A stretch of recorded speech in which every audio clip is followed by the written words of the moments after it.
इस बात के लिए जरूर अपने मन में ध्यान दें कि जिस व्यक्ति का हर दिन अपने प्रभु के साथ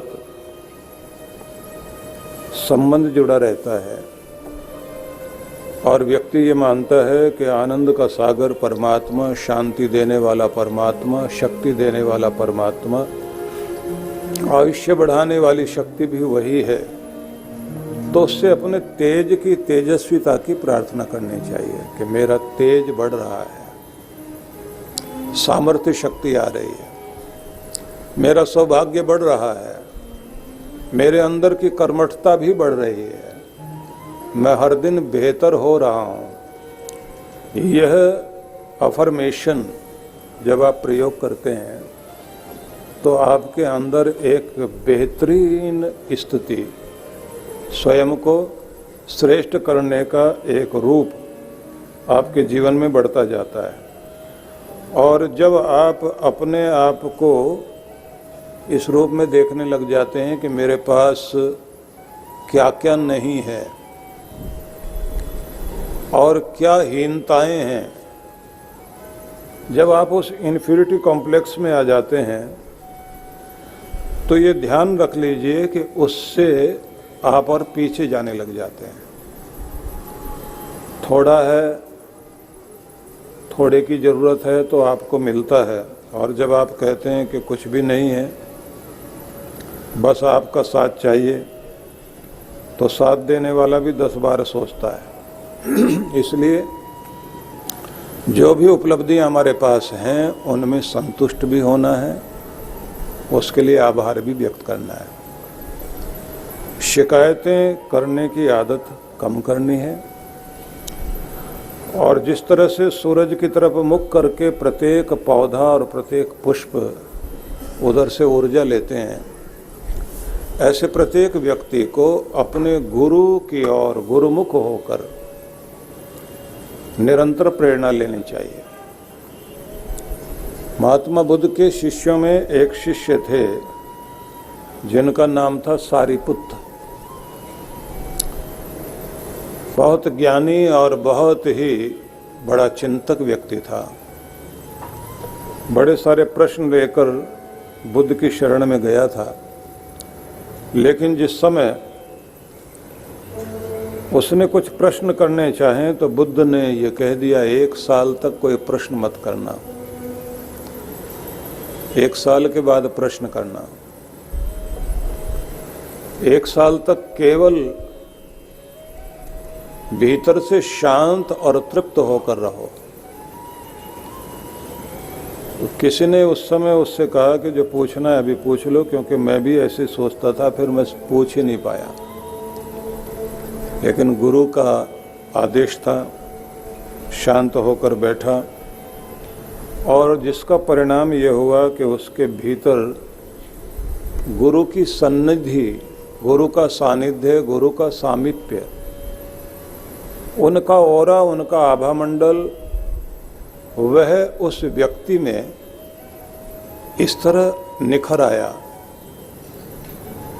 जैसे कोई चुंबक लोहे को स्पर्श करता है तो थोड़े समय के बाद में लोहे में भी चुंबकीय शक्ति आ जाती है। तो गुरु की सन्निधि में उसके अंदर कुछ घटने लगा। साल हुआ तो गुरुजी ने पूछा कि अब बताओ क्या प्रश्न है तुम्हारे। तो उन्होंने कहा कि समाधान मिल गया, सारे प्रश्न गिर गए मेरे। बरसों बीत गए उनको गुरु की शरण में रहते रहते, और उसका परिणाम हुआ कि उस श्रद्धा और गहरी और गहरी और गहरी और गहरी होती गई। उस श्रद्धा ने उनके जीवन में वो आनंद के फूल खिलाने शुरू कर दिए कि जहाँ वो बैठे तो वहाँ बैठे बैठे, जैसे साधना का अपना नियम होता है कि जब आप भक्ति में, साधना में बैठते हैं तो परमात्मा के अनंत प्रेम को अपने भीतर लेकर आते हैं, और उस प्रेम से आप खिलने लग जाते हैं, और फिर आपके भीतर से वह प्रेम की तरंगें चारों तरफ फैलने लग जाती हैं। कहीं नफरत नहीं, कहीं बैर नहीं, कहीं द्वेष नहीं, कहीं घृणा नहीं, किसी से बदला नहीं लेना और किसी का कोई दर्द दिल में रखना भी नहीं। सबके कल्याण की कामना करते हुए व्यक्ति करुणामय हो जाए। जैसे कोई फरिश्ता, कोई देवता, कोई देव पुरुष बैठा हुआ हो और उसका चेहरे के साथ में ओरा, उसका प्रभा मंडल चारों तरफ प्रकाश को फैला रहा हो, उस स्थिति में उनको लगने लगा सारिपुत्र को कि चारों तरफ गुरु की कृपा फैलने लगी है। एक दिन बुद्ध ने देखा कि इसके अंदर जो उतरना चाहिए था वो उतर आया, क्योंकि श्रद्धा पूर्णता की तरफ पहुंच गई है।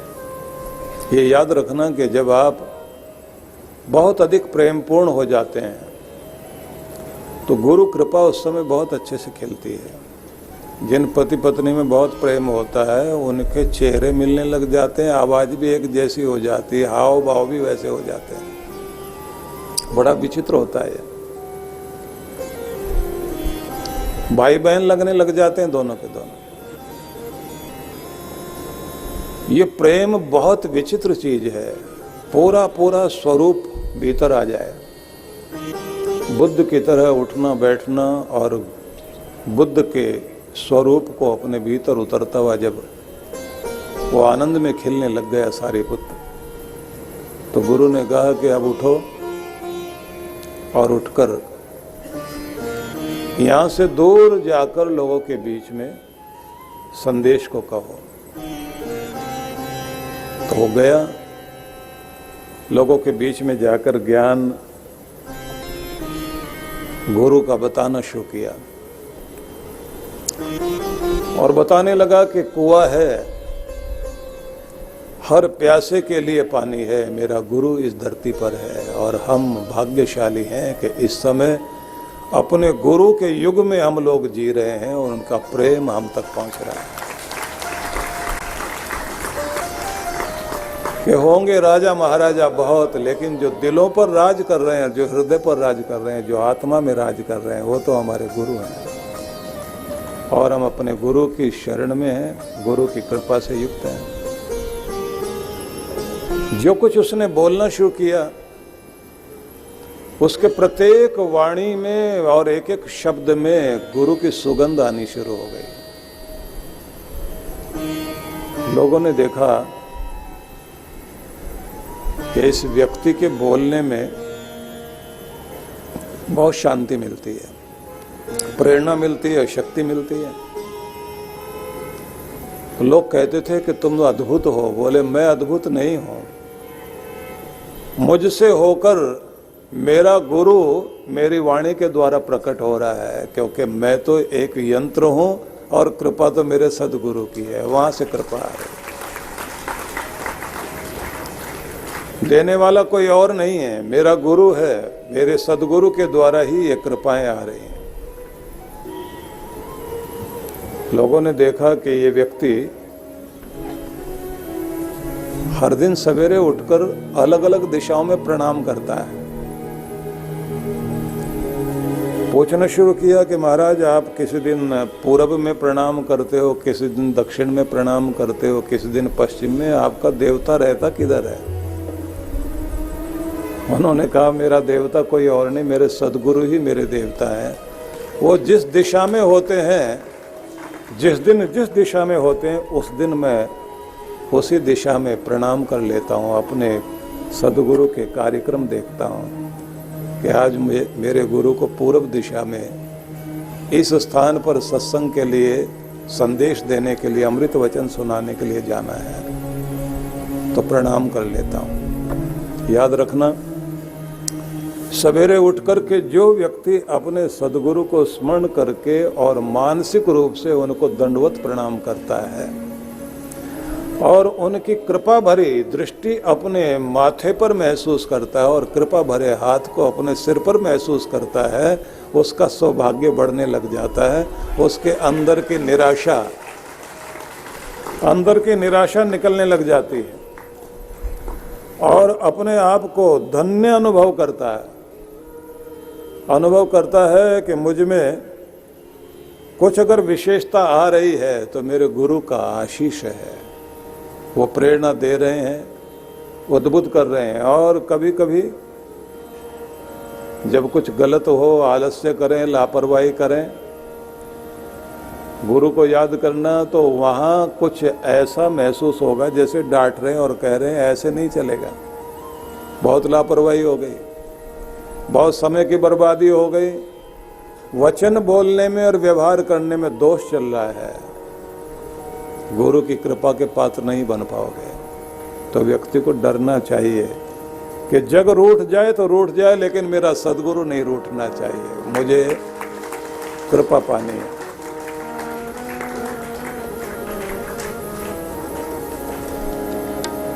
इसलिए गुरु में हो जाए व्यक्ति तो वहीं से जीवन उत्कृष्ट होना शुरू होता है। भगवान श्री कृष्ण की अमृतमय वाणी का रसपान हम सब लोग कर रहे हैं। भगवान ने अपनी ओर आने के लिए जो सीढ़ियां बताई हैं, जिससे हम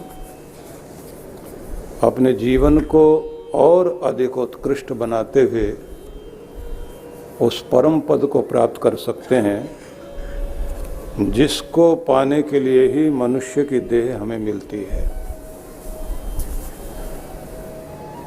तो भगवान संदेश देते हैं, बुद्धया विशुद्धया युक्तो धृत्यात्मानं नियम्य च शब्दादीन विषयांस त्यक्त्वा राग द्वेषो व्युदस्य च। तो सर्वप्रथम बुद्धि को विशुद्ध करना ये प्रथम सोपान है। बुद्धि सुबुद्धि बनी रहे, दूसरा सोपान माना गया है धृत्यात्मन आत्मानं नियम्य च, स्वयं को नियंत्रित करना आ जाए और धारणा का प्रयोग करें। धारणा से मतलब हुआ एकाग्रता की शक्ति बनाए रखें। याद रखिए कि सभी व्यक्तियों को अपने जीवन में जिस भी फील्ड में काम कर रहे हैं, उस फील्ड में आगे बढ़ने के लिए महत्वपूर्ण बिंदु होता है कि आपकी एकाग्रता कितनी है। जितनी आपके पास एकाग्रता की शक्ति होती है, उतना ही आप अद्भुत बनते जाते हैं। जिस तरफ जाना है उस तरफ आपका ध्यान पूरा पूरा होना चाहिए और इतना अधिक एकाग्रता बननी चाहिए कि आपका ध्यान भंग करने वाले कितने भी लोग हों, लेकिन आपका ध्यान हटना नहीं चाहिए। तो यह एक महत्वपूर्ण बिंदु है जिसकी प्रैक्टिस सबको करनी चाहिए। इसके लिए एक तरीका यही है कि जो भी काम आप करते हैं उसमें पूर्ण मन लगा कर करें, उसमें रस लेकर के उस कार्य को करें, उसका स्वाद आपको आना चाहिए। एकाग्रता बनाने के लिए ये बात ध्यान रखिए कि जहाँ आपको जिस चीज़ में रस आता है, मन भी वहीं जाएगा। लेकिन मन को कहा गया है कि ये थोड़ी देर के बाद वहाँ से हटने लगता है, कहीं और जाने की कोशिश करेगा। तो आपकी प्रैक्टिस इतनी अधिक होनी चाहिए कि जिस जगह मन को टिका दिया फिर वहाँ से हिले नहीं। भोजन करने बैठे तो भोजन में ही पूरा मन टिकाइए। जब आप खेलने पर आए तो खेलने में खुद को भुला दें। गीत संगीत सुन रहे हैं तो गीत संगीत में पूरी तरह तल्लीन हो जाए। जब आपको तल्लीन होना आ जाता है तो बस वहीं से क्रांति घटित होनी शुरू होती है। कोई विद्यार्थी अगर उसका मन नहीं भटकता और पूरा ध्यान अपनी पढ़ाई में लगाता है, उसकी सफलताएं निश्चित हो जाती हैं। और ध्यान भटकाने वाली चीज़ें चारों तरफ हैं, हर आदमी के लिए हैं। छोटे बच्चों का मन तो और भी ज़्यादा चंचल होता है, बंदर की तरह होता है। अभ्यास शुरुआत से कराया जाए, मन की एकाग्रता साधी जाए, उसका परिणाम जीवन में बहुत अच्छा घटता है। तो हर एक व्यक्ति को जो भी काम आप करते हैं उसमें शुरुआत कर लीजिए। जितनी देर जो काम करना पूरा मन उसी में लगाओ। जागरूक रहना, सतर्क रहना, सावधान रहना, पूर्ण मन से कार्य करना और पूरी एनर्जी एक ही काम में लगाना आ जाए तो इसको कहा जाता है धारणा, एकाग्रता। उस एकाग्रता से भगवान कहते हैं कि स्वयं को साधिए। जो जंगली घोड़े साधे जाते हैं, हाथियों को साधा जाता है, तो उनको ऐसा बना दिया जाता है कि वो उपयोगी हो जाते हैं और फिर उनके साथ सदा हुआ घोड़ा दूसरे घोड़ों को भी अपने साथ साध लेता है उसके साथ, क्योंकि जो सदा नहीं होता उस घोड़े को आप लाएं तो साथ में जोड़ें तो वो आड़ा तिरछा ही चलेगा, सीधा चलेगा ही नहीं। हमारा मन भी जो है आड़ा तिरछा ही चलता रहता है, जब सध जाता है तो फिर सीधा चलने लग जाता है। तो धारणा के द्वारा, एकाग्रता के द्वारा मन को साधकर केंद्रित करना सीख जाएं। पहली बात बताइए, बुद्धि को शुद्ध करें। दूसरा है ध्यान को, मन को किसी भी कार्य में लगाएं, पूरी तरह एकाग्र करें, साधें। तीसरी बात भगवान फिर कहते हैं कि अब इससे आगे एक चीज आएगी, शब्दादीन विषयांश त्यक्त्वा। जो शब्द आदि विषय हैं, आँख, नाक, कान आदि जो हमारी ज्ञानेंद्रियां हैं, उनके जो स्वाद वाली चीजें हैं उन पर हमारा मन जाकर अटकता भी है और भटकता भी है। तो कोई भी कितनी भी भटकाने वाली चीज हो और आप अपने को कंट्रोल कर सकें तो ये तीसरी शक्ति प्राप्त करनी है, भटकाव में भटक ना पाए। अब चौथी सीढ़ी बताई उन्होंने। पहली बात ये ध्यान रख लीजिए, जैसे मैंने प्रभात के सत्र में आपसे कहा था कि तब तक हमें जन्म पर जन्म लेना पड़ेगा और परीक्षाओं पर परीक्षा देते रहना पड़ेगा जब तक हम परमात्मा से नहीं मिल जाते, अपनी मंजिल पा नहीं लेते, तब तक ये सड़कों पर यात्रा जारी रहेगी, जन्मों की यात्रा, और परीक्षाएं भी होती रहेंगी, सुख दुख भी भोगते रहना पड़ेगा। नदी को तब तक बहना पड़ेगा जब तक सागर से नहीं मिलती, जन्म जन्मांतरों की यात्रा जारी रहेगी। परीक्षाएं भी होंगी, दुख भी आएगा और उतार चढ़ाव भी जीवन में चलेंगे। आखिर में मिलना तो वहीं है, परमात्मा में ही मिलना है। जब वहाँ मिल जाते हैं तो सारी मंजिल पूर्ण हो जाती है और जिस चीज़ के लिए हम भटकते हैं दुनिया में, जो शांति, जो आनंद, जो प्रेम, जो शक्ति, जो समृद्धि, जो सुरक्षा, जो अभयता हम पाना चाहते हैं, वो केवल परमात्मा में ही जाकर हमें प्राप्त होती है। वहाँ तक जाना ही जाना है। तो जितना जल्दी अपने आप को ठीक कर लें उतना अच्छा। हर परीक्षा हमारे जीवन को, आत्मा को निखारने के लिए होती है। अपने आप को निखारेंगे तो अच्छा रहेगा, नहीं निखारेंगे तो ये बात ध्यान रख लीजिए कि फिर जबरदस्ती भगवान निखारते हैं। और वो जब निखारते हैं तो जैसे माँ बोलती है ना बच्चे को, या तो खुद स्नान करके शुद्ध होकर साफ सफाई करके आओ, नहीं तो फिर मुझे आना पड़ेगा। और फिर माँ जब आती है तो वो ज़्यादा रगड़ रगड़ के साफ करती है। और अगर बाप के जिम्मे पड़ जाए तो वो तो फिर और भी, वो तो बाप ही है। तो भगवान भी यही कहते हैं, या तो खुद ठीक हो जाओ, नहीं तो फिर गुरु माउली, गुरु माँ है, नहीं तो फिर भगवान के हाथ पड़ोगे ना। तो भगवान के हाथ पड़ने का मतलब है कि फिर कर्म बंधन में पड़ गए। तो जिस तरह से शिव पुराण में आया ना कि जिस तरह से व्यक्ति के शरीर के विषैले तत्वों को निकालने के लिए प्रकृति बुखार देती है, तो बुखार आएगा, पसीना आएगा, विषैले तत्व बाहर निकलेंगे, तपाना पड़ता है शरीर को।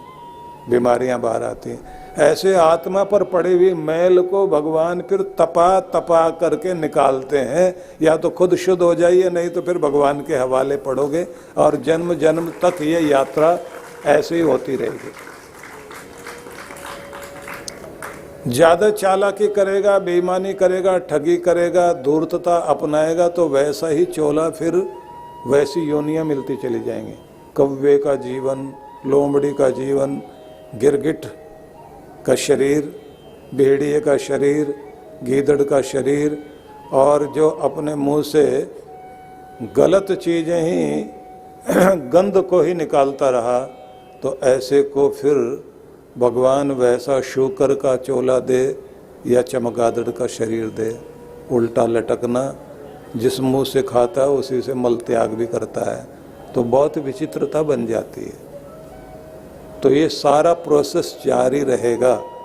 जब सब जगह से हो करके आत्मा अनेक अनेक तरह से शुद्ध हो करके मनुष्य की देह में आए और फिर उसके जीवन में वो क्षण आए, जिज्ञासा जागे, गुरु की शरण मिले, सुधार का कार्य शुरू हो और फिर वो अपने को सुधारे, फिर उस प्रक्रिया में लगे कि भगवान की तरफ चलते चलते बुद्धि शुद्ध हो और उसको स्वयं पर कंट्रोल आए और जो संसार के आकर्षण हैं उनमें फंसे नहीं, संसार का उपभोग करे, लेकिन संसार में रहकर बसना है, फंसना नहीं, ऊपर उठना सीख जाए।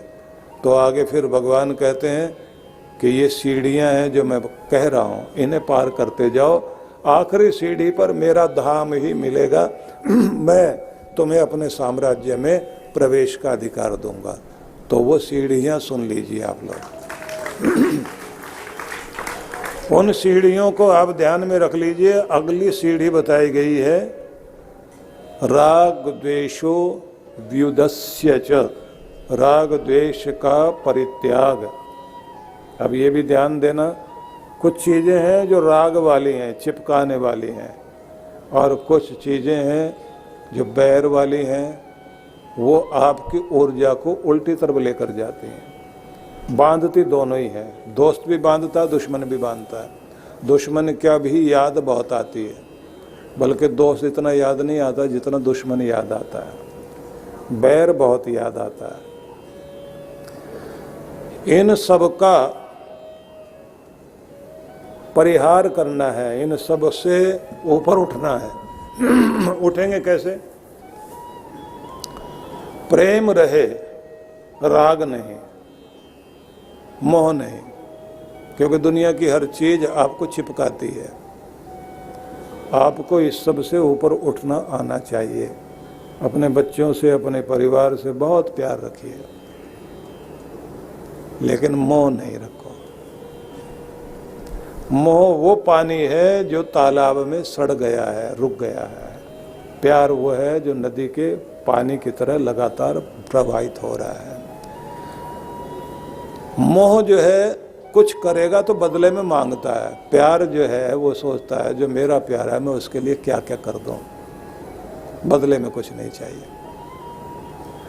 तो प्रेम जो है वो भगवान तक जाता है, मोह जो है वो संसार में बांधे रखता है। और मोह जाल में सब लोग फंसे हुए हैं। मोह जाल में आकर इंसान गुनाह करने लग जाता है।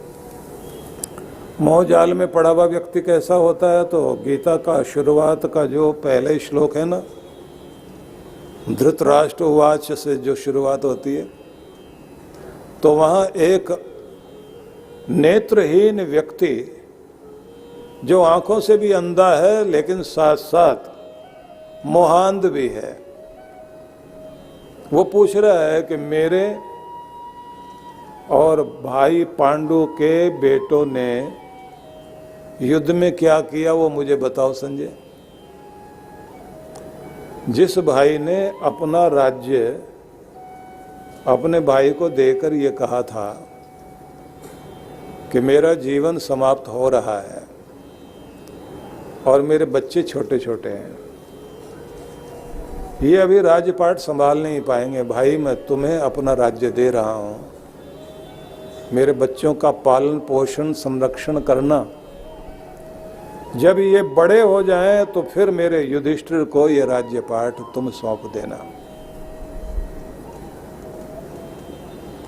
तो उसने वचन दिया, संरक्षण की जिम्मेदारी भी ली, लेकिन अपने जिद्दी और बिगड़ैल बच्चे पर नियंत्रण नहीं किया। दुर्योधन को इतनी सुविधा सुख साधन दे दिए कि बेटा बिगड़ता चला गया। कितना बिगड़ गया। अपनी बात मनवाने के लिए और अपनी चलाने के लिए हर तरह तैयार रहे, अत्याचार करे, खबरें आए पिता के पास में तो वो कंट्रोल ना करे। उसको लगे मेरा बच्चा, मैं इसे बहुत प्यार करता हूँ। वो प्यार नहीं, वो मोह है। बच्चे के ऊपर प्रेम रहना चाहिए। प्रेम में आप उसका उद्धार भी करते हैं और उसका सुधार भी करते हैं, उस पर ध्यान भी देते हैं, ना बिगड़ने देते ना गिरने देते। प्यार करते हैं, सुख सुविधा देते हैं। लेकिन ये बात ध्यान रखना कि जो लोग अपने बच्चों को बहुत प्यार करते हैं वो उन लोगों के अंदर एक गुण होता है जिनका मोह नहीं है लेकिन प्रेम है। बच्चे को धन देकर अमीर नहीं बनाते, धन कमाने की विद्या सिखाकर सदा के लिए उन्हें अमीर कर देते हैं। कठोर बनते हैं, प्रेम में आकर कठोर बनना पड़ता है कि बच्चे को सीखना है, सिखाना पड़ेगा।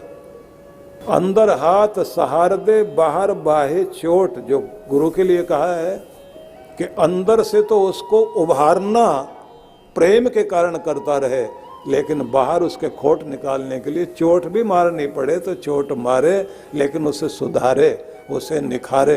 ये प्रेम है। धृतराष्ट्र ने ये सब नहीं किया और बात वहां तक पहुंच गई कि बच्चे जब खेलते थे तो दुर्योधन को लगता था मेरा प्रतिद्वंदी अगर कोई है तो भीम है, भीम के साथ लड़ाई चले। और भीम भी ऐसा शक्तिशाली था कि कई बार सारे कौरव लोग जिस पेड़ के ऊपर चढ़े हुए होते थे, भीम वहां जाए, पेड़ को हिला दे और सारे के सारे नीचे गिरे आकर, और वो जोर जोर से हंसे और कहे इतने कमजोर हो तुम लोग, थोड़े शक्तिशाली बनो, कुछ अच्छा खाओ पियो, अच्छा अभ्यास करो। सारे भाई आकर के दुर्योधन पर शिकायत करें कि भीम ने हमको गिरा दिया। दुर्योधन लड़ने लग जाए तो वो ये कहे कि मैं तो तुम्हारे भाइयों को शक्तिशाली बना रहा हूं। बच्चों की बातें थी, लड़ाई चलते चलते वहां तक पहुंच गई। जिस गंगा के किनारे ये खेलते थे वहीं पर एक दिन इन लोगों ने षड्यंत्र रचकर बच्चों ने भीम की खीर में विष मिला दिया और विष मिलाकर खीर खिलाकर उसे गंगा में फेंक भी दिया कि सदा के लिए झगड़ा खत्म। और जब अंगरक्षकों को पता लगा कि राजकुमार को नदी में फेंक दिया गया और वो बह रहा है और उसको होश भी नहीं अपने, निकाला गया, उपचार किया गया, भीम ठीक हो गया। खबर राजा तक पहुंची।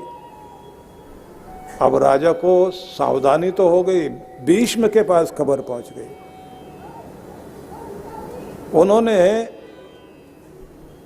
धृतराष्ट्र को डांटना शुरू कर दिया, तुम्हारे भाई के बच्चे हैं और तुम्हें ध्यान रखना चाहिए, तुम्हारे भाई के बच्चे को जहर दिया गया है और तुम्हारे बच्चे इतने अधिक बिगड़ गए हैं कि वो खेल खेल में षड्यंत्रकारी बन गए हैं। तो ये तुम्हारा कैसा प्रेम है, ये तुम्हारा मोह तुम्हारे बच्चों को एक दिन वहां लाकर खड़ा कर देगा कि किसी दिन ऐसा खून खराबा होगा, ये राजमुकुट सुरक्षित नहीं रह जाएगा। अब बात तो सुन ली है, पितामह ने बोला, हाथ जोड़ के कहा कि जी मैं बहुत ध्यान रखूंगा, लेकिन मोह, गांधारी ने तो मोह में आकर पहले आंख में पट्टी बांध ली थी कि जब मेरे पति नहीं देख सकते तो मैं भी नहीं देखूंगी। प्रेम बहुत है, लेकिन आंख में पट्टी बांध ली। अभी यहाँ पट्टी बांधना जो है दूसरी तरह से भी समझ लीजिए, बहुत लोगों की आंख पर मोह की पट्टी बंध जाती है, उनको अपने बच्चों की गलतियां दिखाई नहीं देती। दूसरे का न्याय अन्याय लगता है और अपने बच्चों का अन्याय न्याय लगने लग जाता है। ये है मोह, ये जो गुनाह कराता है आदमी से। अपने बच्चों के प्रेम को मोह में बदलने के बाद कितने लोग जो है इतने गुनाह करने लग जाते हैं कि वो अपने जन्म को बेकार कर लेते हैं। जिसका परिणाम क्या होता है? इसका परिणाम होता है कि जो एक कीमती जीवन था, मूल्यवान जीवन था, वो नष्ट हो जाता है। और वही हम लोग देखते हैं। महाभारत को 5वां वेद कहा गया कि महाभारत ग्रंथ व्यास ऋषि ने उसकी रचना की है, तो उसको 4 वेदों के बाद अगर कोई उदाहरण सहित जीवन में शिक्षा ग्रहण करने का ग्रंथ है तो वो महाभारत है। और उसी महाभारत के मध्य भाग में गीता है, शांति पर्व में।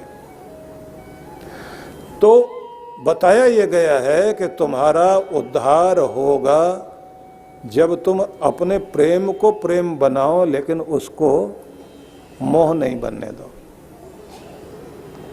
दूसरा है द्वेष।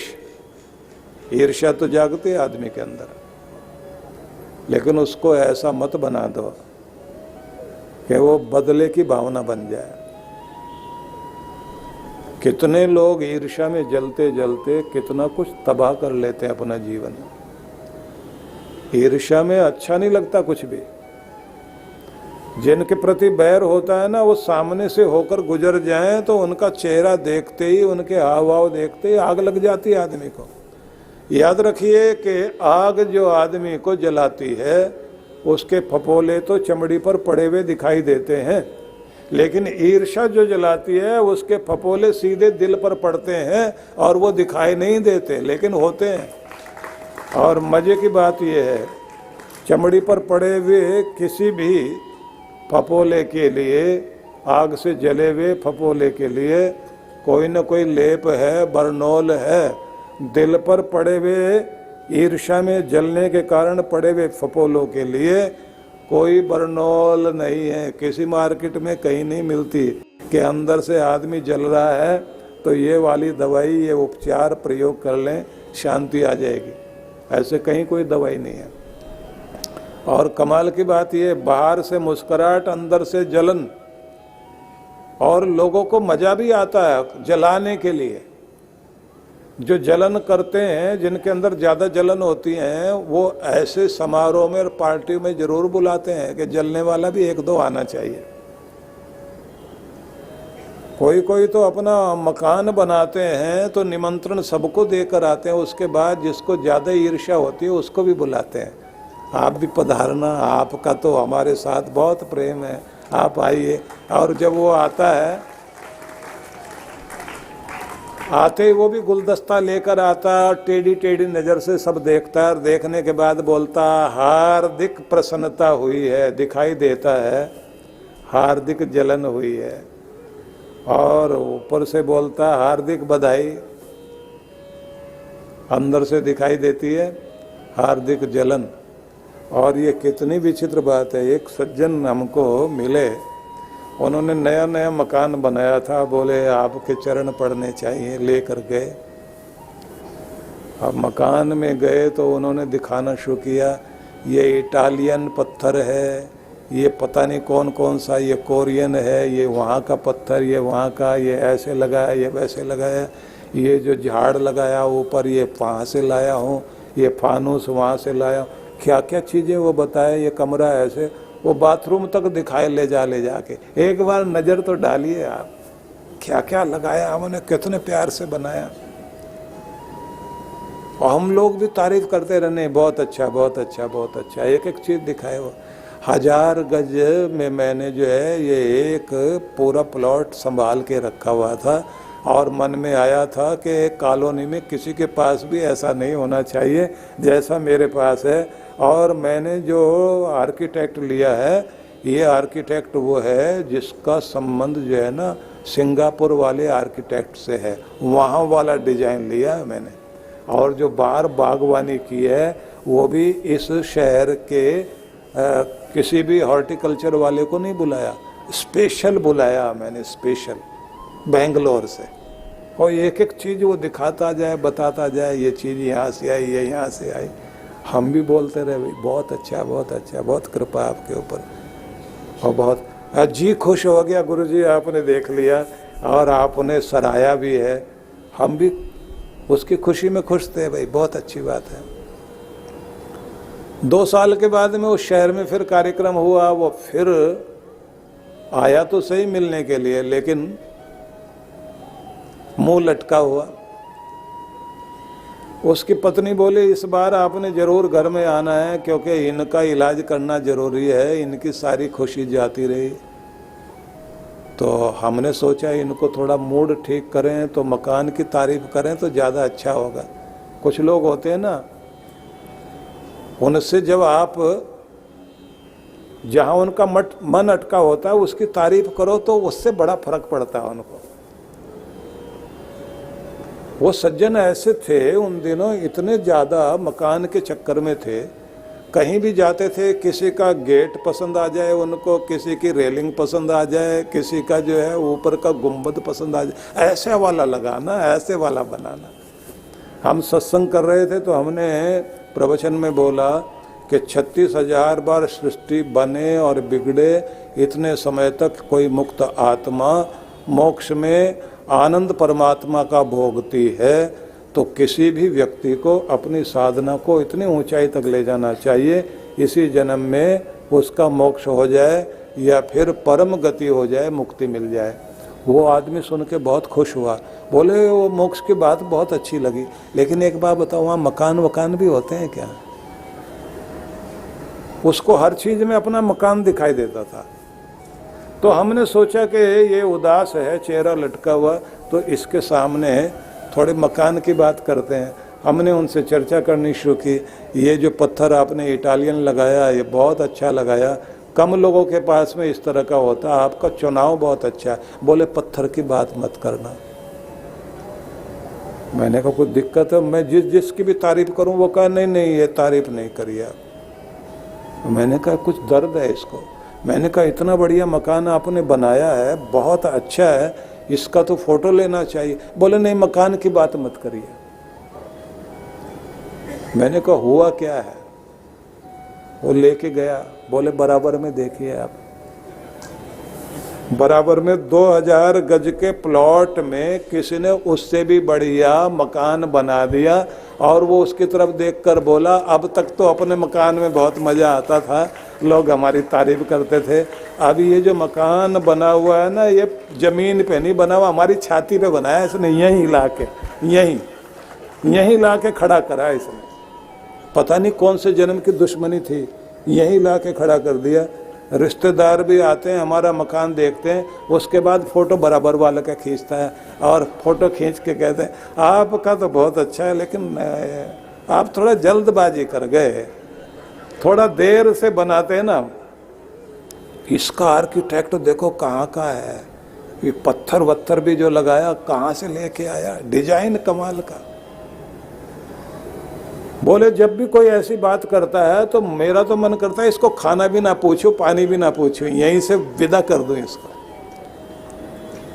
तब समझ में आया कि असली दर्द जो है ईर्ष्या का है। वो जो विज्ञापन आता था ना कि मेरी कमीज से उसकी कमीज सफेद क्यों है, ये बड़ी समस्या है। हमसे बेहतर कोई होना नहीं चाहिए। प्रतिस्पर्धा एक बात है, लेकिन किसी को किसी भी तरह से गिरा करके उसके सिर पर पांव रखकर हम आगे बढ़ जाएं और कोई हम जैसा हो नहीं, दूसरे को झुकाएं, गिड़गिड़ाने पर मजबूर कर दें, ये सारी वो चीज़ें हैं जिसको आप कहेंगे बैर में, ईर्ष्या में, द्वेष में पड़ा हुआ व्यक्ति अपने जीवन की सुख और शांति से रहित हो जाता है। और कुछ लोग होते हैं जिनकी दुकान का माल नहीं बिक रहा और पड़ोस वाले का बिक रहा है। तो जलते रहेंगे और पता नहीं कौन कौन से नींबू वगैरह में और कौन कौन सी वो लौंग वोंग लगा करके और क्या क्या पढ़ पढ़ करके उसकी तरफ फेंकते हैं, रात में डाल के जाएंगे इसका बंद हो जाए, मेरे वाला चालू हो जाए। तंत्र मंत्र वालों के पास जाएंगे, जितना जलेगा उतना अपना काम और खराब होगा और दूसरे का बढ़ता रहेगा। जिस दिन व्यक्ति मंगल कामना करेगा कि भगवान इसको दिया है, लक्ष्मी यहाँ तक पहुँच गई, अब अगली बारी मेरी है, इसको दिया तूने, बहुत कृपा की, भाग्य वाला है, नसीब वाला आदमी है, मुझ पर भी कृपा होने वाली है। लक्ष्मी जी चलते चलते उधर से इधर की तरफ भी लाइन से आ रही है, मेरा भी भला होगा। और उस आदमी से बराबर वाले से सीखना चाहिए, ईर्ष्या नहीं करनी चाहिए। किसी का ड्रेस देखकर, पार्टियों में यही तो सारा होता है, कपड़े देखकर जिनको ज़्यादा ईर्ष्या होती है तो उसके बाद महिलाएं तो एक दूसरे से बोले, इसको कोई पहनने का तरीका आता है क्या, इसकी ड्रेस देखो, इसके गहने देखो, इसका मेकअप देखो, क्या क्या बातें कर रही होती हैं। पुरुष लोग जो है गाड़ी वाड़ी देखकर बोल रहे होते हैं, किराए के लेके आया। पार्टियों में जलना जलाना जो है, एक दूसरे को नीचा दिखाना, इसी में सब लगे हुए हैं। भगवान कहते हैं ये घाटी पार करके आगे आओ, वहीं मैं खड़ा मिलूंगा तुम्हें, वहाँ कृपा मिलेगी। इसलिए भगवान ने जो कुछ हमें सीढ़ियाँ बताई हैं उनको ध्यान में रख लीजिए। अद्भुत अद्भुत संदेश दिया भगवान ने। मन में अगर कभी कभी इस तरह की बातें ज़्यादा आने लग जाएं तो फिर एक बात कीजिए। Good morning doctor. और उसके बाद जो प्रभाव फैला है, श्रीलंका, श्याम देश, बर्मा, श्याम देश थाईलैंड, बर्मा, आसपास के जापान, कोरिया, सुमात्रा, जावा, कितने सारे आसपास के देशों में कैसे कैसे वो संदेश पहुंचते चले गए।